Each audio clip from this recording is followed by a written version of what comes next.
Bonjour et bienvenue sur ma chaîne. Et ben enfin j'ai trouvé ma trottinette, la trottinette qui arrive à monter les côtes avec un mec un peu gros, 105 kg.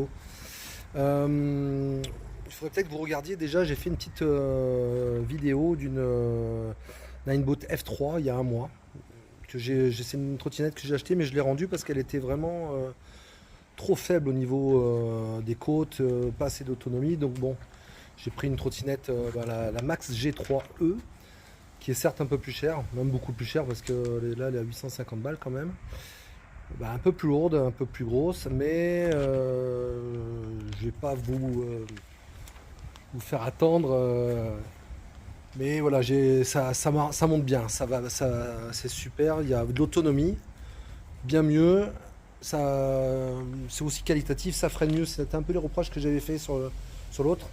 On a des freins un peu plus gros à l'avant et à l'arrière. C'est toujours un monomoteur arrière qui est puissant. On a aussi des amortisseurs qui sont réglables. Je ne sais pas si vous pouvez le voir là. On peut les tarer à l'arrière parce que justement il faut le régler un petit peu.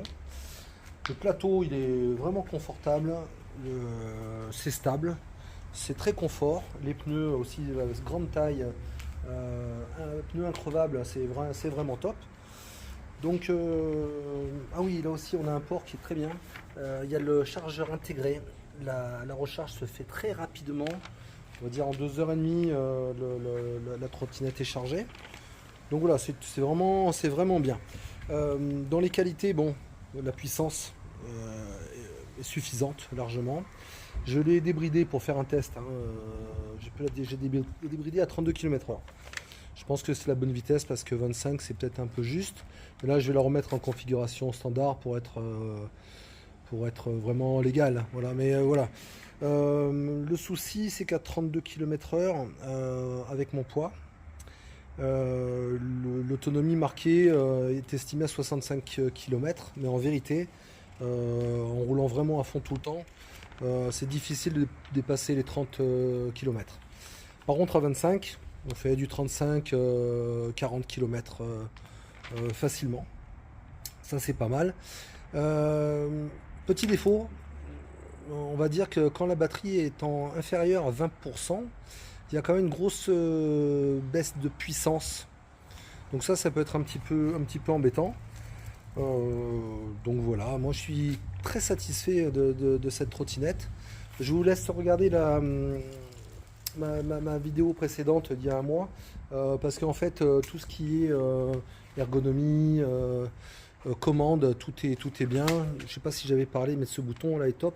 On peut régler la régénération du moteur, c'est-à-dire roue libre, régénération faible ou forte, et ça marche très bien. Par contre, il ne faut pas freiner du frein arrière, sinon ça enlève la régénération. Donc pensez à freiner que du frein avant, ou si vraiment vous avez une urgence de freiner du frein arrière, mais vous n'avez besoin en fait que de freiner du frein avant. Donc voilà, bon, une très bonne trottinette. Je la conseille vraiment pour les personnes plus de 100 kg. Vous pouvez l'acheter les yeux fermés.